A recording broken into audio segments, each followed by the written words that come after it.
Good evening. I hope you are enjoying this wonderful day. What a gift, right?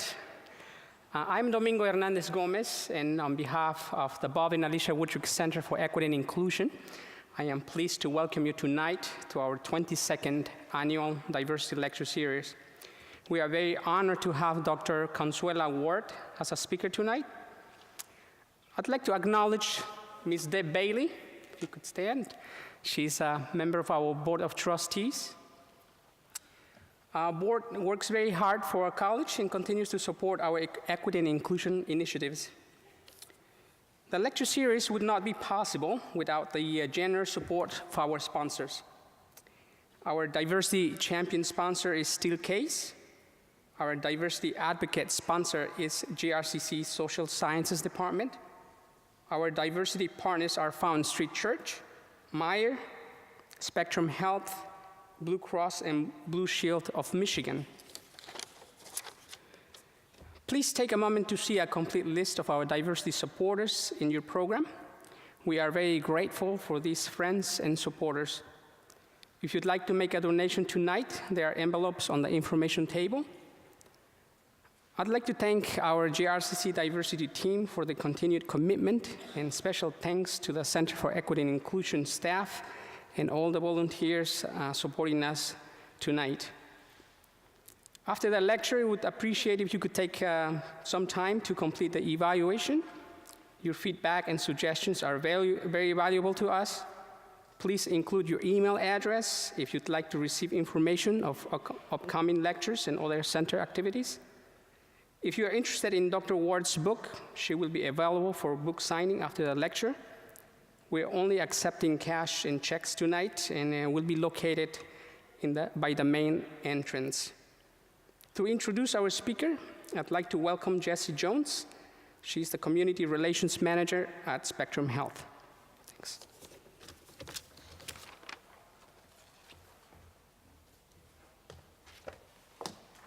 Good evening, good evening, good evening. I almost want to be outside, it's so beautiful, right? But we're here. We're here. Again, as he said, my name is Jessie Jones, and I manage community relations for Spectrum Health.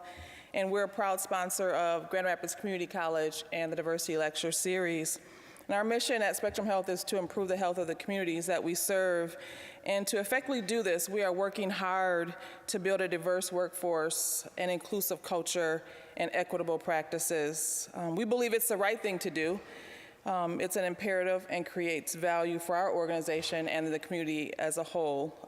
Dr. Consuela Ward has approximately 20 years of experience as a speaker, a facilitator, consultant, trainer, and coach on diversity issues and inclusion.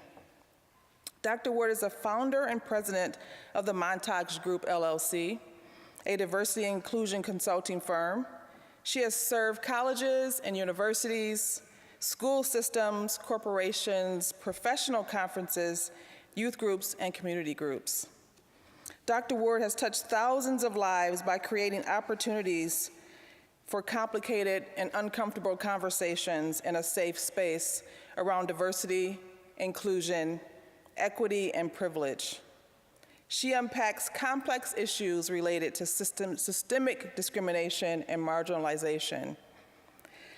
Abolitionist and women's rights activist Sojourner Truth once said, "Truth is powerful and it prevails." Dr. Ward is a truth teller, a visionary, an activist, a healer. She possesses a gift and ability to educate, empower, and engage audiences, so I'm really looking forward to tonight. She is passionate about helping others negotiate the diverse world that we live in.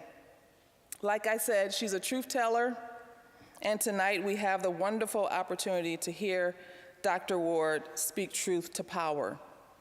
So ladies and gentlemen, help me give a Grand Rapids welcome to Dr. Consuela Ward.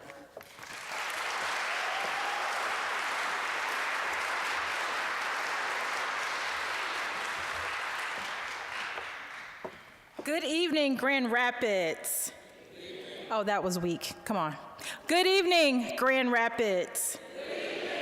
All right, I like that a lot better. We're going to turn this on. So first thing I want to say is thank you so much to Chris Arnold and Domingos for inviting me out here tonight. I appreciate all of the sponsors. Give them a round of applause, please. Because I know without sponsors, you wouldn't have lecture series like this, and I'm big on education and, learning, just learning new things. So tonight, put your seatbelts on, okay? I want to open up, first of all, by talking a little bit about my book. And every time I speak, I talk about the book, and that is because it is my story. And I am a huge proponent on people telling their stories. So for those of you who haven't read it yet, it's actually my dissertation. So here's the story. The chair of my dissertation committee was a Chinese woman. And I said to her, Dr. He, I want to write diversity and inclusion curriculum for STEM majors, STEM being science, technology, engineering, and math. Personally, I still count on my fingers, so I don't know a whole lot about that area, but I do know who created science and math. And the people who operate in those fields need to know who created those areas. And so that's why I really wanted to be able to get my fingers into that curriculum. But she said, no. You need to tell your story. Because if Black women one day want your stories to be part of the curriculum, part of the classics, then you've got to write your story. Here's for all of you, especially you young people. If you don't write your story, somebody else will write it from their perspective. And if nobody writes your story, you never even existed. So I wrote my story. And so because it had to have that academic feel, I started looking at the education that I received in both Black churches and white schools and how that shaped my identity as a Black woman in the South. Right. So when I was writing, I noticed that a lot of stuff started coming up for me, and it's very painful. And I learned that stuff, that pain, was something that I got from my mama because she was messed up. She got it from her mama because she was messed up. And all of that intergenerational trauma was passed down and still materializing in my walk. So I needed to break that cycle, but I had to understand what was at the foundation of it in order to break it. That took more reflection. So what I saw was that it was patriarchy, white supremacy, and they were all co-signed by religion. So then I had to unpack to see what the Black church did to me and my folks. And what I saw was that it enslaved us and saved us at the same time. So I had to go to, therapy after all of that.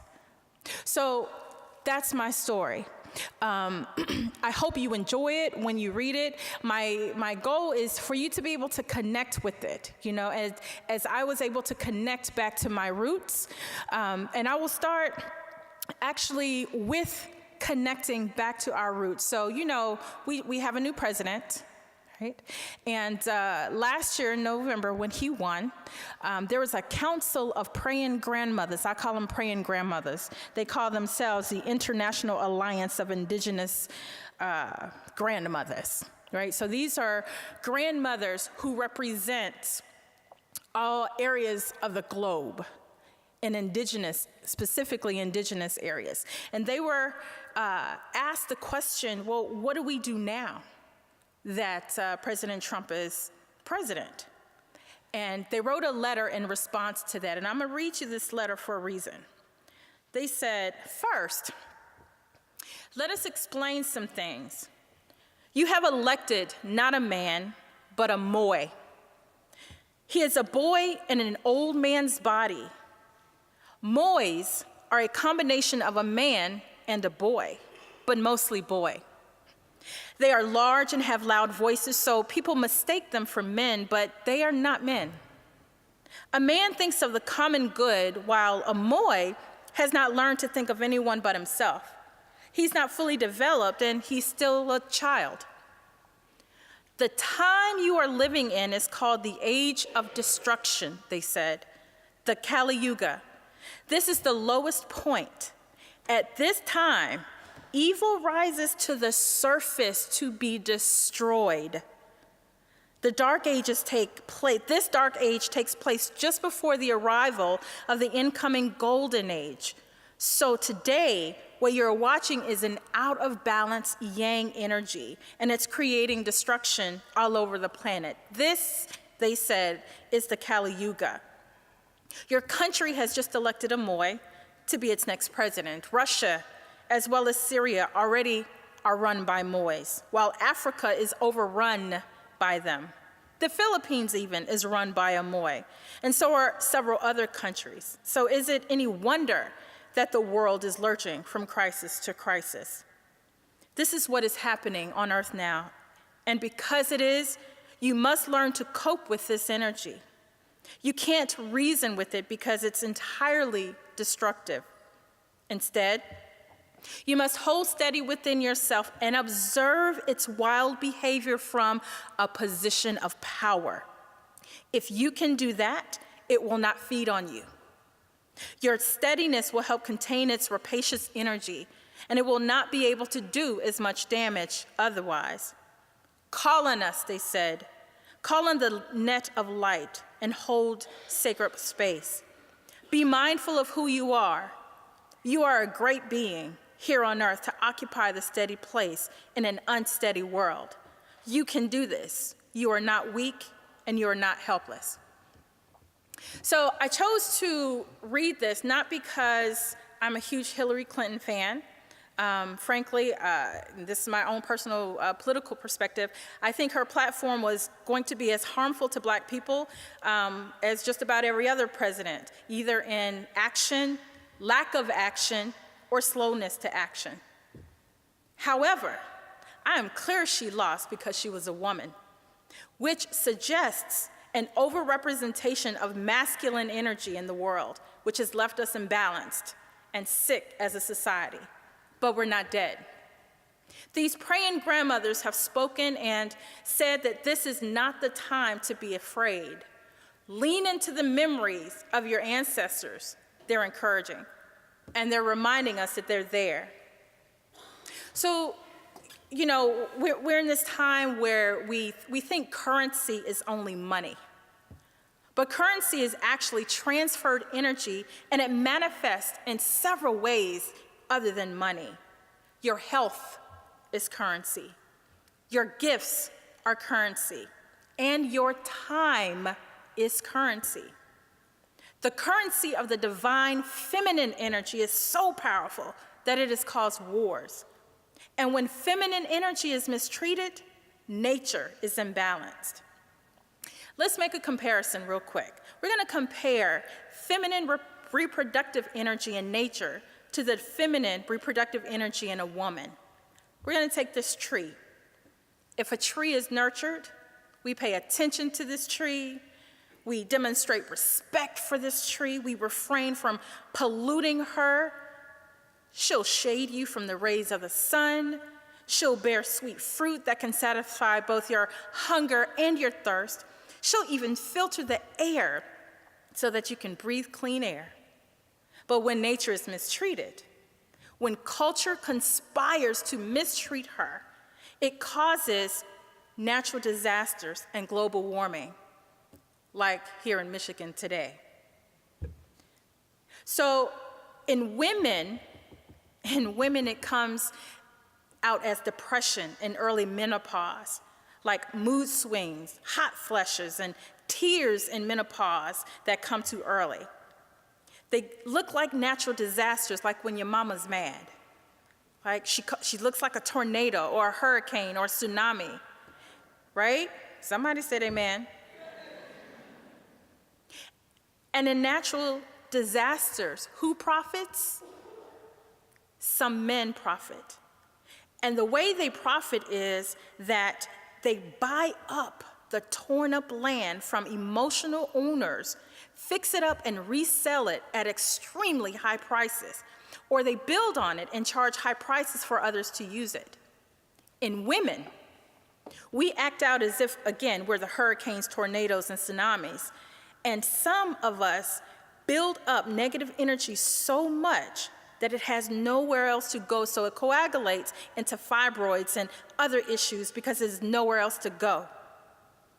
Women are having hysterectomies at record numbers, which is an expensive surgery. You might find it interesting that the word hysterectomy comes from the Middle Ages, when men thought that taking out a woman's uterus would calm her hysteria from being too emotional. So they called it a hysterectomy because it thought it would shut them up. It didn't shut up my mama. I don't know about yours. We are an imbalanced world when the laws and mores of a culture are centered on the desires of men. And in order to get back in balance, the feminine requires a reverence for her work and reproducing all life, and less focus on the minutes of pleasure that men get out of it. I believe that the foundation of our social ill is directly related to the devaluation of women, nature, and the divine feminine across the globe. Women, we operate in seasons like nature. Men don't have as many, so that's why they don't shift as much as we do. Imagine, especially for the young folks, imagine years ago how different you are in your thinking and what you value as important changes in just a few years. For those of you who are students, let's say you're 20 years old. 5 years ago, you were 15. Think about how different you are in just 5 years. And you will continue to grow at that rate for a long, long time. So what's good for you at 15 is not good for you at 20. And what's good for you at 20 will not be good for you at 40 or 50. So be careful and cautious of making lifetime commitments that when you don't even know who you are. There's a season to grind. There's a season to reap. There's a season to be strong, and there's a season to be vulnerable. There's a season to mother and a season to be mothered. And all of you women have the spirit to mother. And I'm not talking about birthing a human. I mean giving birth to your gifts. You see, there's a difference between being a woman, being female, and embodying the feminine. Being female simply means that you were born with a vagina. Being a woman is taught. And this is cultural, so what it means to be a woman will change depending on where you live in the world, regionally, nationally, or tribally. And it could also change depending on your social location or the century you live in. Embodying the divine feminine, that's different. That has everything to do with your energy, and you cannot measure it because you can't see it. You can't touch it. It just is. And it's expressed differently depending, again, on your social location, your region, your country, your tribe, and the decade by which you live. Now, everybody has different degrees of masculine and feminine energy inside of them, and they may even appear fluid from time to time. So to say that one might resonate more doesn't imply the other has no role. It's just what keeps us balanced, so we honor them both. You have divine energy, even if you cannot or choose not to birth a child in the physical world. You are giving birth to and nurturing someone or something in the spiritual. And those praying grandmothers, they know this. Sometimes you even have to mother yourself. Birthing, it's painful. Went through it twice. It's a very laborious process, but honor the labor of what you are birthing because it has the propensity to feed nations. The goal of mothering, it's not to move people from dependence to independence. The goal is interdependence. Some of us claim to be, independent women because we have to be given our situation. But that's only indicative of the imbalance of society where we're supposed to rely on each other.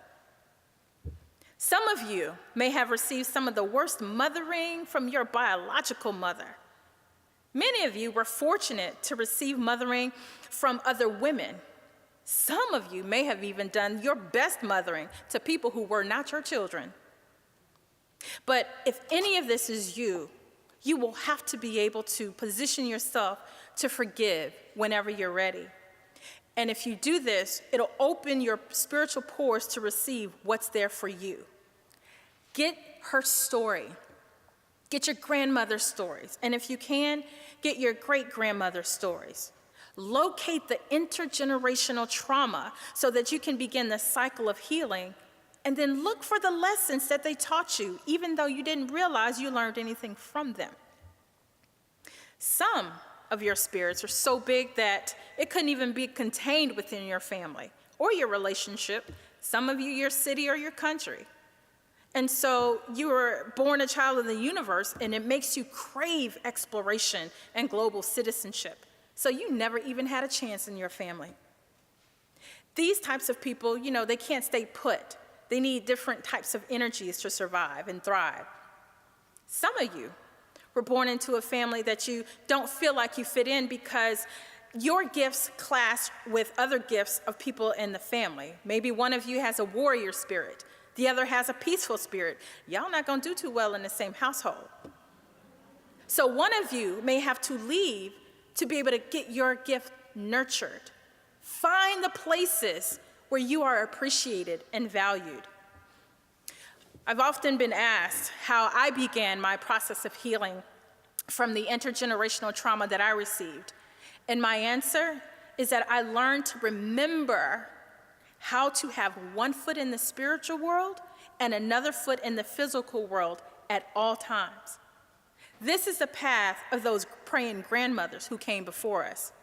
So my talks resonate heavily about healing through connection to spirit, to community, and the divine feminine. What cuts us off from listening to spirit is the consumption of distractions, whether it's excessive television, excessive social media, or excessive things. A sign that lets you know that you're connected to spirit is when a part of the community where you are, there is an extreme love for both children and the elderly and nature. Something else that connects us to our spirit, y'all ready? Is your hair. Your hair is antennae, right? And it helps us to discern the tailwind of other people's energy when we encounter them. But if we process it with chemicals, it damages that communication.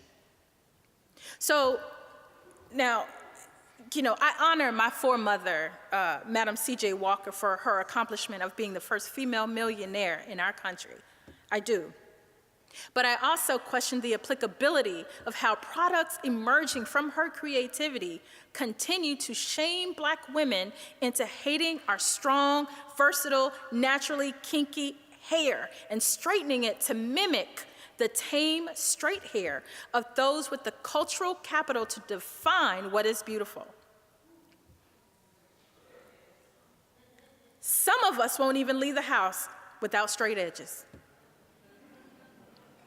My truth is that I didn't even know my own hair until I was 40 years old. And at first, I wore it as a statement of protest because my vice president was tripping. And so I walked into the office and she says, "Oh my, is everything okay?" Didn't even make the connection. But after a while, it became more of a search for identity, and there is where I found that they were energy receptors. Native American people know this well when their colonizers chopped off their hair. So this also means that you can't let just anybody do your hair because they can transfer negative intentions to you by touching your hair. Can't let everybody touch your hair. For the last few years, when I hear women compliment me on my hair, they say, "Oh, my head's not shaped for that. Oh, I could never do that. But it looks so good on you." But what I hear them saying without words is, "I'm still too wounded. I'm not patient enough to learn to care for something I was taught to dismiss. Or I was not confident enough to be my authentic self. And the brothers won't see me if I wear my natural hair." First of all, you will attract a partner at the same level of emotional healing or sickness as you are. So consider this before you're even looking for a brother.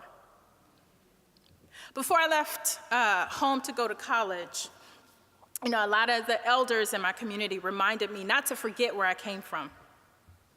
And today, it has a different kind of meaning for me, as I intentionally look back to look ahead.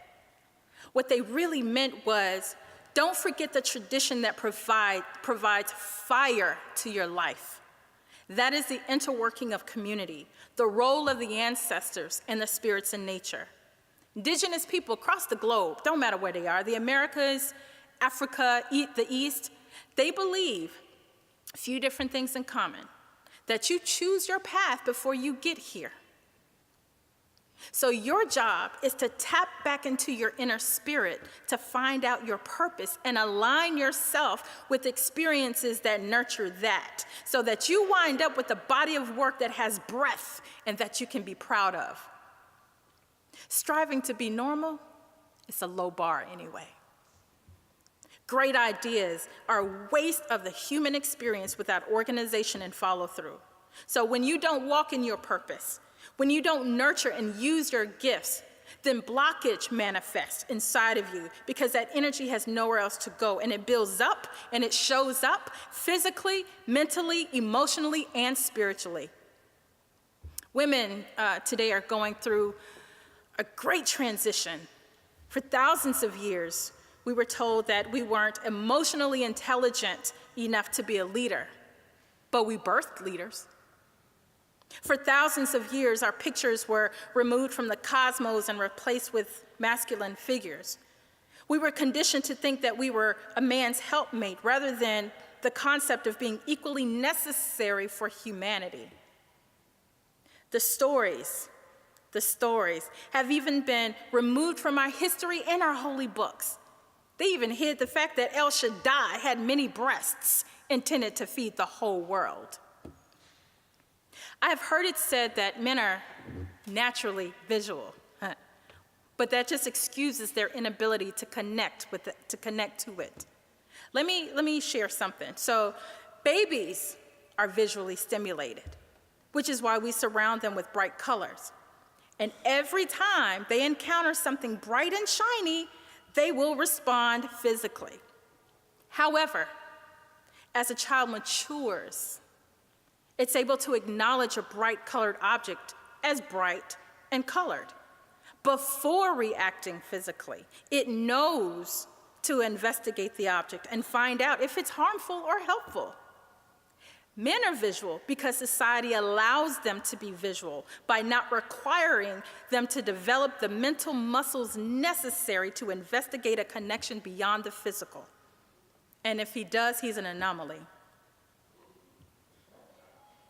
To live in an overly represented masculine world is to only recognize the physical, to define stories in linear terms, and to measure everything centered off of a masculine standard. It's no wonder why so many women struggle with the word worthiness. We can't truly value another woman if we don't value ourselves. But let me tell you, women, you are worthy even before you birthed yourself into this realm. And if you want to test out that theory, try to read some history and take women out of it. Nobody would be here. I wrote a poem at the very beginning of my book. It's entitled, "A Cut That Won't Heal." And it talks about how difficult it is being a woman. The cut that won't heal is that split between the lips of her vagina. And it's like being born with a burden. Older women taught us how to be obligated over love to men. They taught us how to take care of everybody but ourselves. We're even praised for being super women because we're able to put up with so much stuff. They call us good women or virtuous women, but today, I do not wear that badge of glory of being a strong Black woman. Not because I'm not strong, but because I don't want to give off the impression that it's okay to ignore the oppression of Black women face and glorify us for our ability to handle the struggle. Instead, I give my body permission to feel what comes up right now. I give my body permission to release pain in a timely manner, even if it makes somebody else uncomfortable. Religion gives us hope that we can survive that servitude, but it would not allow us to escape it except through death. This affects all women, red, yellow, black, brown. But we've all felt it if we've, been physically or mentally raped. We feel it with the dirty looks from men who undress us with their eyes for their own pleasure. Then how do we go back and heal this in ourselves? My first suggestion is to find your community. And in that community, there are 3 kinds of people that you need in your life. It's a kind of mothering. You need a mentor, which is a form of mothering. This is somebody who's been where you are. You need a friend. This is somebody who's on your same level. This friend, this is not who you go to for advice, because they don't know either. That's why they're on your level. And then you need to find someone, and they'll usually find you, someone who looks up to you for mentoring. That is the cycle of it. I call it in my book the Underground Railroad of freedom and passing it on. For some underrepresented populations, it can be empowering to find a mentor of your same identity group. That could be based off your race, your gender, your sexual orientation, your profession, or your ability, but it doesn't have to be. It can be somebody that you seek because of their accomplishments. But when you find a mentor, invite them to lunch at least once a quarter. Pick their brains. If it's somebody that you don't have access to, read their biography or research them on social media. Now, in also finding your community, this is really important, and I learned this as an undergraduate student at Florida State University. You need to serve as a support center or system for each other. Equity and inclusion centers are so important. When I worked for one as a director, I had a student to come and tell me one day, Dr. Ward, this is the only place on this entire campus that I feel like I'm at home. Thank you. So you all say hello to each other when you pass each other by on campus. Acknowledge that you see them, and I mean really, really see them. This is the kind of elaborate system of greeting among people of color, especially in the diaspora, that are heavily rooted in West African traditions that crossed over that big river a few centuries ago. And if you don't believe me, go home and walk by grandma or auntie and not speak. Oh, you can't speak? Yeah, that's going to be a problem. But in all seriousness, we cannot lose this. We have to see each other and stay connected. But then choose your friends wisely. Assess who is on your board of directors and who influences your choices and decisions, because you are like the 5 people you spend the majority of your time with. Think about that. You might need to cut somebody after today. And when you speak about somebody else in your community, filter what you say in these 3 things. Is it true? Is it kind? And is it necessary? And if it's not all 3 of those, there's no need for you to say it. And then learning how to care for yourself. Again, honor the difficulty and the labor on your journey, because it's in the labor that you find the expectation of growth in your future. And remember, there are no mistakes. There's nothing that you can do that is a mistake. Everything you do is a lesson. Life in itself is a series of experiences that are supposed to teach you something, to help you remember who you are. So when you approach an experience, whether it's good or bad, approach it as, what am I supposed to learn from this? Instead of, why is this always happening to me? Don't be that dude, right? And trust me, if you shy away from trying to learn the lesson, that test is gonna keep coming. And it's gonna repeat over and over until you get it. And the longer it takes, the more force it'll come back at you. In fact, it is this resistance of the lesson that causes distress. I live in Metro Atlanta, where it is the second worst traffic in the entire country. So people sit in parking lots on an interstate called 285 and 75, stressed out every day, and they can't do anything about it. So when you just accept what you cannot change, you'll be a lot happier. And here's the thing, once you've learned that lesson, that's when the test will end. You need to be able to assess and develop your emotional intelligence as well. Locate your triggers. Locate who those triggers are, right? Who's keeping you from elevating or walking in your purpose? Sometimes it's you. Sometimes it's the environment that's sick. And if that's the case, if you were to heal and re-emerge yourself back in that cesspool of mess, you're gonna relapse. You might lose friends and loved ones on your evolution of consciousness, but that's okay, because you can't take everybody with you. The air is thin up there anyway. Everybody can't handle that with their lungs. The higher you elevate, the less people you are going to see. So be prepared for that. And understand that it is the richness in the journey that is much more important than the destination. And recognize your emotional bullies. Remind yourself that you are worthy because people will treat you at the level you feel you deserve. You might not let them beat you. Child, I would never. You know, that's some of y'all. But you might let them control who you see and where you go. So don't waste your time with underdeveloped people, but let them have the space to tell their truth as they know it. Because like you, their truth may have looked different 5, 10 years ago and will probably look even more different in another 5 or 10 years from now because we're all a work in progress. Sometimes we have difficulty in moving forward because there's someone or several someones that we have not forgiven, including ourselves. Forgiveness is like letting yourself out of prison. And if you're spending any kind of mental or emotional energy or grievances, hurts, or negative incidences, and you can't let go of it, it clogs your spiritual pores toward healing, and it will block you from your peace. So be clear, forgiving is not the same thing as holding people accountable. Hold them accountable. Sometimes you might need to even love them from a distance. But forgiving is for your benefit, not theirs. You can begin by creating a forgiveness journal. We talked about that a little bit this morning.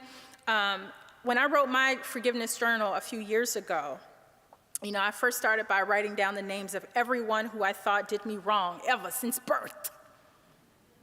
I wrote down 41 names when I got tired. And I was like, oh, good God, it's a lot of blockage. And that last name, that 41st name, that was me. When you cannot forgive, your heart turns hard, and love cannot live in a hard place. Another path towards self-care and creating the experiences we want is being intentional about your self-talk, because it's powerful. Your subconscious never sleeps, and it believes what you say. So when you tell yourself, oh my gosh, I'm so broke, yeah, you're gonna be broke, because you believe that. When you say, oh man, I'm so stupid, well, you just might be showing up as stupid.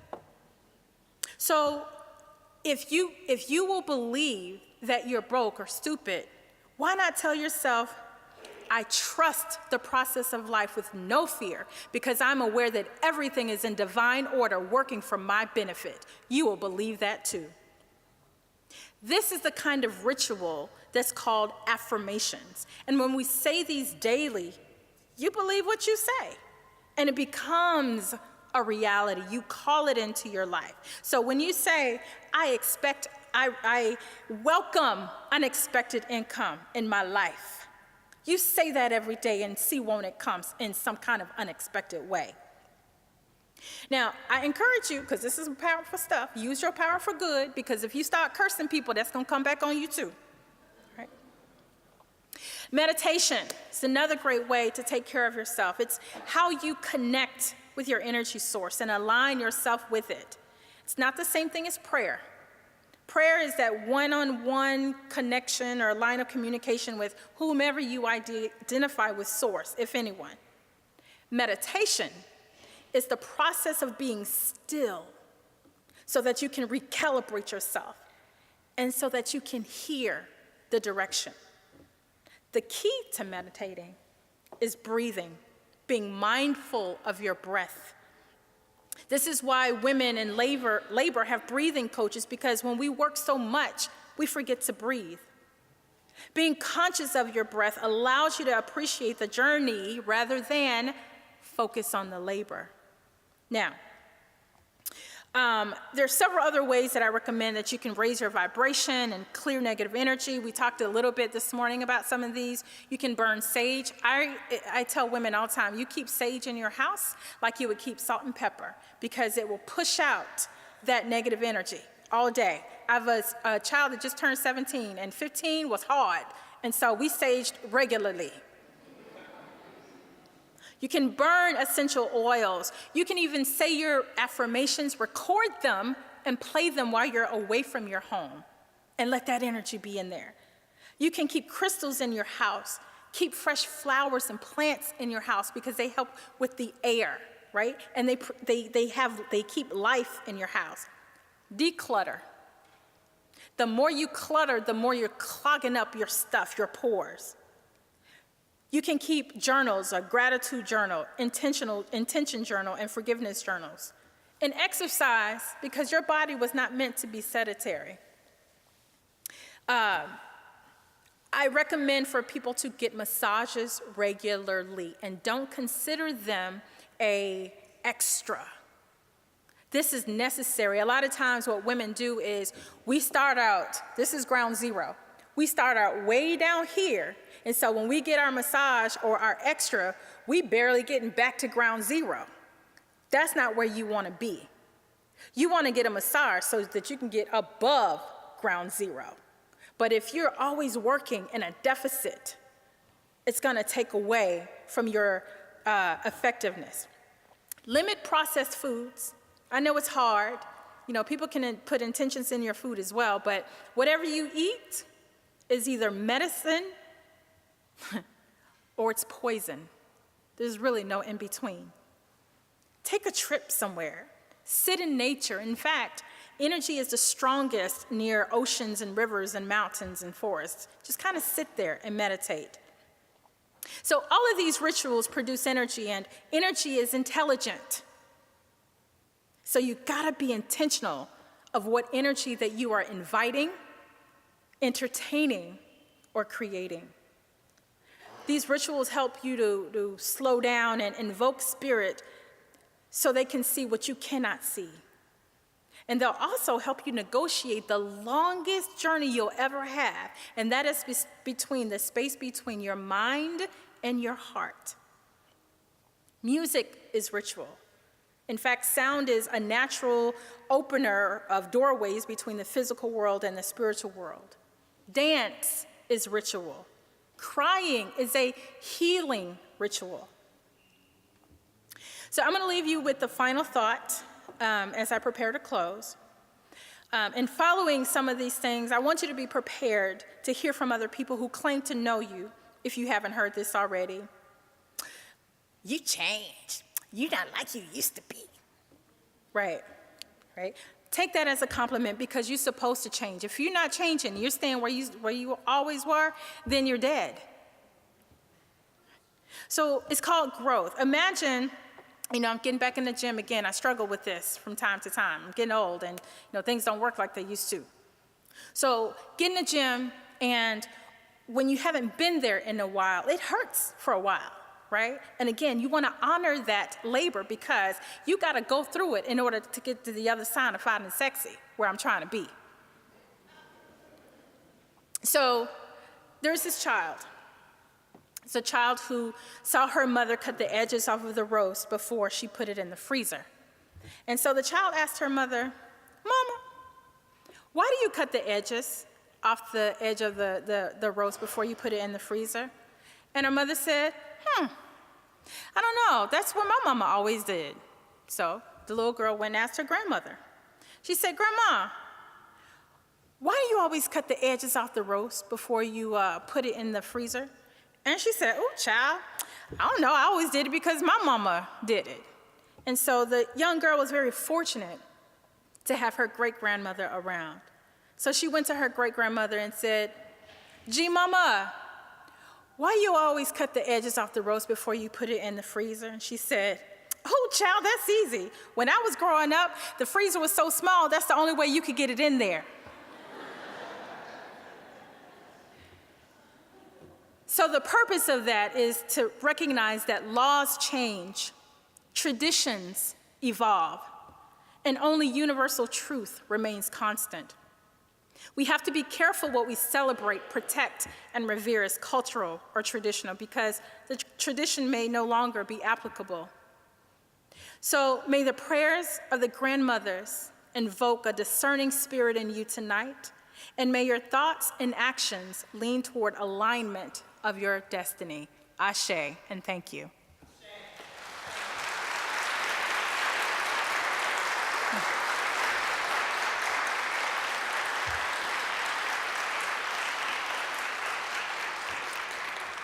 Now, I was told that we're going to go toward questions and answers.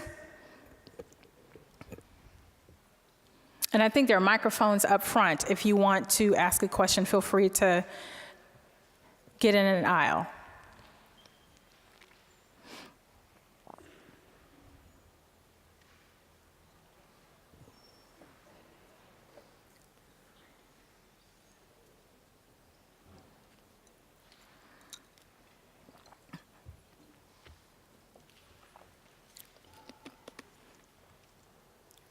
I see you.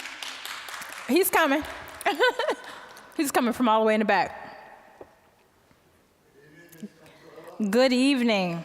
I just want to know if you ever heard of the chant, Nam Myoho Renge Kyo, which will get you in tune with the rhythm of the universe? Nam Myoho Yes, Renge yes, Kyo. yes. Yes, I have. That is exactly how it sounds. Absolutely. Thank you. Yes, ma'am. Yes, beautiful. Hello, I just wanted to say thank you for coming. You are but welcome. I have a question for you about the act of forgiveness, especially when you talk about the intergenerational trauma.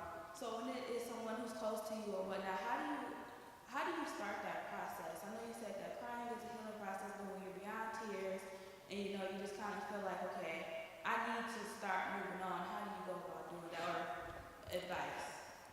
So some of it depends on your situation. So you may need to separate yourself from that situation. And it doesn't have to be nasty, right? It may want to feel like it's, you want to be nasty about it because it makes you feel better. But separate yourself for a while until you're strong enough to go back there. I've talked to many women who would ask me about going back home on holidays because holidays are so hard for them to go home to. And I recommend don't go. Why would you do anything that is emotionally unsafe for you? You're putting yourself in harm. Don't go. When you're strong, go, right? But when I say when you're strong, remember, many of us starting out at a deficit. You can't even be at ground zero. You need to be up here so that you have some kind of collateral. You go home when you're here. And you can call them up and ask them for their story. You ain't even got to be there. It's cool if you can be, because I believe in the pheromones going back and forth. That's real. But yeah, get their stories, because when you learn that your mother is a woman before she was ever a mother, it changes your perspective. Thank you. You're quite welcome. Okay. Chris?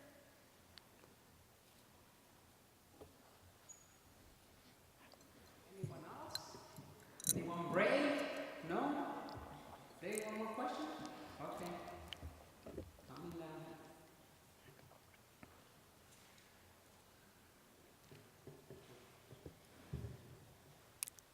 Thank you, Queen. Hey, My gorgeous. question is, what makes it so specific specific about black girl pain instead of just woman pain. Oh, that was easy. Hold on. We gonna have church. So I teach a class actually on diversity, equity, and inclusion, specifically for education majors at Kennesaw State University. I teach twice a week. And I am passionate about teaching this class because 84% of the teachers in our country are white people. It ain't nothing wrong with being white. However, when just about all of our children are hearing the story from one perspective, that's a problem. So that's what motivates me to teach that class. And when I get that question, what I share with them is that if you go back to the slave plantation, right, there were some white women that were being abused. Some of them were upset because their husbands they called it cheating on them with the slaves. They didn't call it rape, right? Cheating. But then you had a slave woman, right? They're both women. She was being bred to have more children that sometimes she couldn't keep, right? And if she thought she was gonna love a person, that person, the master would come and ruin all of that by raping her. So we have two different experiences of women. It's called intersectionality, big word, right? So yes, while they both have very similar themes, the experience is often not the same. So let's fast forward a little bit to suffrage, right? Black men actually got the right to vote before white women, as if there really should have been some kind of competition. However, when black men got the right to vote, black women could not vote because she was a woman. If white women had gotten a chance to vote first, black women still would not have been able to vote because she was black. So let's move up now to the 60s and 70s. We're talking about the women's movement, right? Where you had white women who were sitting at home wanting to go to work and wanting fair pay, which they should have had. But you had women of color who have been working for free for centuries, right? So it's different. When you talk about intergenerational trauma, everybody might experience it, but it doesn't mean you experience it the same. If you have not heard this term, I highly recommend you look up post-traumatic slave syndrome by Dr. Joy DeGruy, and that will explain all of that and how slavery still impacts us today. And it doesn't just impact black people, it impacts white people too, right? Just we experience it differently. For some white people, what it did for them is make them lose their humanity. How can you go to church as a Christian, a good person, Sunday morning, and then go and lynch a person in the afternoon, right? What does that do to you cognitively? It creates dissonance, discomfort. So what we do with cognitive dissonance is we either rename, relabel, or redefine what we're doing or who we're doing it to in order to make you comfortable with doing it. So we said that they weren't even people. How does this resonate today? We still have the Electoral College that had everything to do with slavery. And not just slavery, but slaves being counted as 3/5 of a person. Where else in our country, where else do we have an election where it is not the popular vote? Why do we need somebody to vote for us today? Doesn't happen anyplace else. Did I answer your question? Thank you. You're quite welcome.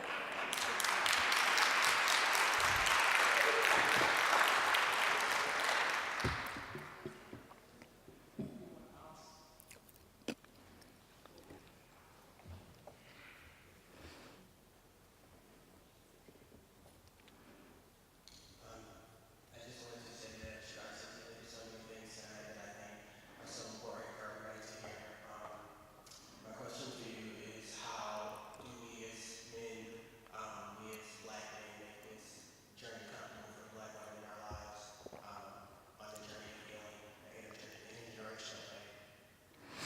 I'm not a man, so I can't tell you what to do.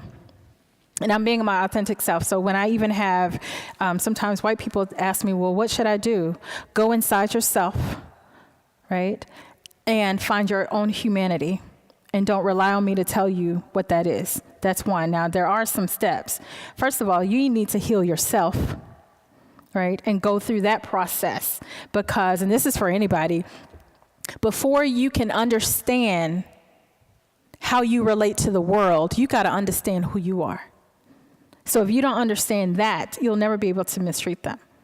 You know, I'm clear about this. Whatever privilege you have, whether it's male privilege, whether it's white privilege, whatever privilege you have, I don't think it should be anything that you're ashamed of or feel guilty about, because guilty is just, it's useless, feeling guilty. What are you doing with that privilege to help leverage equity for other people? So, young man, when you see another woman being mistreated by another brother, say something. Even if it's not going to do any good for you, say something anyway. You know, I think silence puts you on the side of the oppressor no matter what. Speak up. You are quite welcome. Thank you for coming. I just wanted you to elaborate a little bit on how religion enslaved us and saved us at the same time. So it saved us a few different ways. First of all, if we did not convert to Christianity, they would kill us. Right? That was one way it saved us. Another way that it helped save us is that when you look at the spiritual practices of people in West Africa, those practices didn't die. But what they did was they hid them in Christianity. And we even practice a lot of them today without context. You go to the Caribbean, you go to Cuba, you go to South America. The black folks there, they black because, you know, those cruise ships, they landed a few different places. Well, their colonizers were Spanish, who were largely Catholic. So to stay alive and still connect with their ancestors and their spiritual practices, they would hide their deities inside of one of the Catholic deities. So when they got white folks thinking they praying to St. Barbara, they really praying to Oshun. You understand? So when you look at even some of the rituals in the black church here, you won't see it unless you know what to look for. But this is something that I've been reading and studying lately, and I think it's my next book, is how to locate those things in our churches and in our ways of being. Now, it's being celebrated because they ain't killing us anymore with it. But it had to change over time, you know? So because we had to change it in order for it to survive. So that's one way that it saved us. How did it enslave us? Some of us forgot the context and really believed the inferiority that it taught us. When you go to black churches, particularly in the United States, it's real big to be pastor, reverend, doctor, right? Those titles were huge because in society, you wasn't going to get no title except for boy. Did I answer your question? Very good. Well, thank you to Dr. Consuelo Ward for a wonderful lecture tonight. One more applause. Thank you very much.